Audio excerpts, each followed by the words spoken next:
नमस्ते, easy kitchen रेसिपीमा स्वागत छ। आजको रेसिपीमा म हजुरलाई एकदमै हेल्दी घरमा भएको थोरै सामानबाट सजिलैसँग बनाउन सकिने होममेड नुडल सुपको रेसिपी शेयर गर्न जाँदैछु। सुरु गरौँ यसलाई बनाउन। सुरुमा मैले ग्यासको हिटलाई अन गरेर एउटा कुकर बसालेँ। अब यो तातेको कुकरमा 1 चम्चा जति तेल राखेँ। तेललाई केही बेर तात्न दिइसकेपछि यसमा मैले 5 फुरन राखेँ। 5 फुरनलाई एकैछिन फुराइसकेपछि यसमा एउटा तेजपत्ता राख्ने। तेजपत्तासँगै यहाँ मैले मसिनो गरी काटेको एउटा मिडियम साइजको प्याज पनि राखेँ। अब यो प्याजलाई हामीले गोल्डन ब्राउन हुने गरी राम्रोसँग भुट्ने।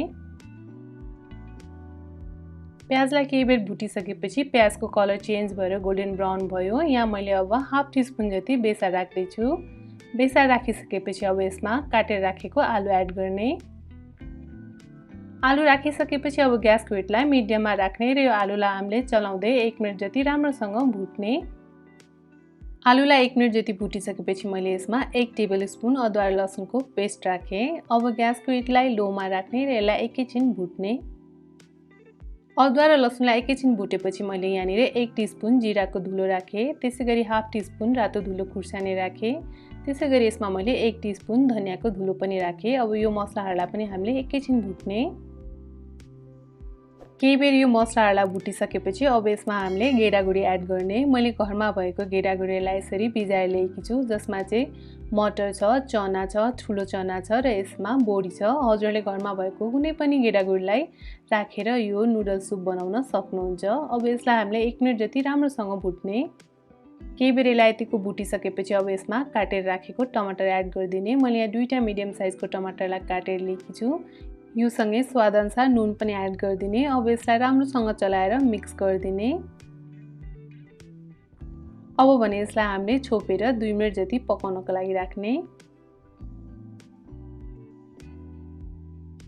2 मिनेट जति यसलाई ढाकेर पकाइसकेपछि अब भने यसलाई एकचोटि चेक गर्ने।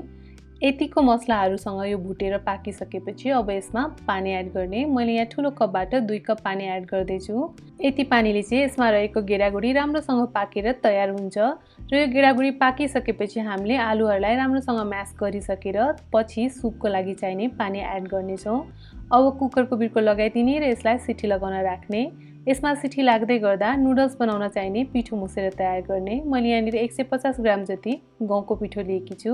अब यसमा थोरै थोरै पानी राख्ने र जसरी हामीले रोटी पकाउँदा डो बनाउँछौँ त्यसरी नै यसको डो बनाउने। हजुरले गहुँको पिठोको ठाउँमा मैदाको पिठो पनि युज गर्न सक्नुहुन्छ। यदि हजुरहरू हेल्दी खाना चाहनुहुन्छ भने चाहिँ गहुँको पिठोले नै बनाउनु भयो भने एकदम हेल्दी हुन्छ। अब गहुँको पिठोलाई हामीले 5 मिनेट जति रेस्ट गर्न दिने। पिठोलाई 5 मिनेट जति रेस्ट गराइसकेपछि मैले यसरी यत्रो पोर्सनमा पिठो छुट्याएकी छु। अब यसबाट हामी सुरुमा रोटी बेलेर तयार गर्नेछौँ।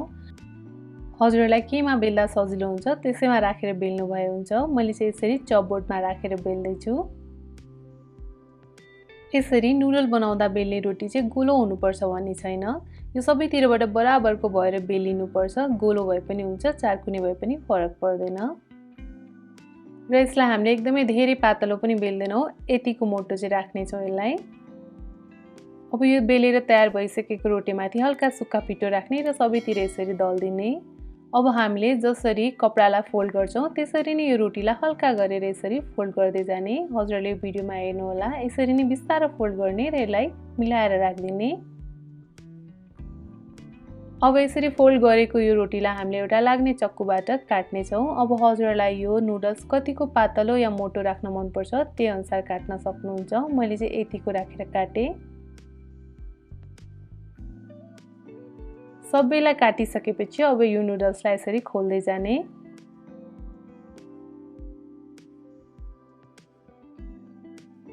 यसरी एकदमै सजिलो गरी घरमा नै हामीहरूले नुडल्स बनाउन सक्छौँ, त्यो पनि एकदम फ्रेस। यसरी सबै नुडल्सलाई खोल्दै गएपछि यो नुडल्स बनेर तयार भइसकेको छ। बाँकी रहेको पिठोबाट पनि यसरी नै नुडल्स बनाएर तयार गर्ने। सबै नुडल्स बनेर तयार भइसकेको छ र हामीले अघि पकाउन राखेको गेडागुडीमा पनि अन्तिम सिटी लागिसकेको छ। अब ग्यासको हिटलाई अफ गरिदिने। मैले चाहिँ यसमा 4 सिटी लगाएँ। 4 सिटी लाग्दासम्म यसमा रहेको गेडागुडी राम्रोसँग पाकिसकेको छ। अब यसलाई चेक गरौँ। हेर्नुस् त एकदम मजाले यो गेडागुडी पाकिसकेको छ र यसमा भएको आलुलाई अब राम्रोसँग म्यास गरिदिने। यो आलुलाई जति सक्दो राम्रोसँग म्यास गर्ने, यसो गर्दा चाहिँ यो सुप बाक्लो बन्छ। सबैलाई म्यास गरिसकेपछि अब यसमा हजुरलाई कतिको धेरै सुप मन पर्छ त्यो अनुसार पानी एड गर्न सक्नुहुन्छ। मैले यहाँ ठुलो कपबाट 3 कप पानी एड गरे। पानी एड गरिसकेपछि ग्यासको हिटलाई फेरि अन गरिदिने र यसलाई हल्का उम्लिन दिने। पानी चाहिँ यसमा अलि धेरै नै राख्नु पर्ने हुन्छ किनभने अघि हामीले बनाएको नुडल्स यसमै राखेर हामीले पकाउनु पर्ने हुन्छ।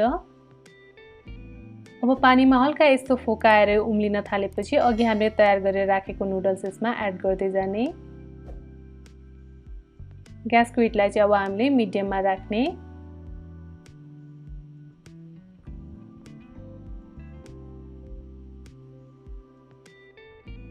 सबै नुडल्सलाई यो सुपमा एड गरिसकेपछि अब यसलाई हामीले 4 मिनेट जति राम्रोसँग उमालेर पकाउने। यो घरमै बनाएको फ्रेश नुडल भएको हुनाले यसलाई पकाउनको लागि धेरै टाइम लाग्दैन। 4 मिनेट जति यसलाई हामीले राम्रोसँग पकायौं भने यो पाकेर तयार पनि हुन्छ। हजुरले यहाँ देख्न सक्नुहुन्छ यो राम्रोसँग उम्लिसकेको छ र यो नुडल्स पनि लगभग पाकेर तयार भइसकेको छ। अब यो नुडल्स यतिको पाकिसकेपछि यसमा मसिनो गरी काटेर राखेको हरियो धनिया एड गरिदिने। यो हरियो धनिया सँगसँगै मैले यहाँ कालो मरिचको धुलो पनि एड गरे। अब भने हाम्रो यो होममेड सुप नुडल्स बनेर तयार भइसकेको छ। ग्यासको हिटलाई अफ गरिदिने र यसलाई तातो सर्भ गर्ने। अहिले यो कोभिड-19 को बेलामा हजुरहरूले पनि यसरी नै यो हेल्दी खाजा घरमा बनाएर खान सक्नुहुन्छ। यसमा सुप पनि छ र यो एकदमै हेल्दी पनि छ र घरमै भएको थोरै सामानबाट बनेर तयार पनि हुन्छ। हजुरहरूले पनि यो रेसिपी एकचोटि ट्राई गर्नुहोला र हजुरहरूलाई यो रेसिपी कस्तो लाग्यो यदि मन परेमा मेरो भिडियोलाई लाइक गरिदिनु होला र आफ्नो साथीभाइहरूसँग शेयर पनि गरिदिनु होला। र अहिले यो कोभिडको समयमा घरमै रहनुहोला, सुरक्षित रहनुहोला र स्वस्थ रहनुहोला। Thank you.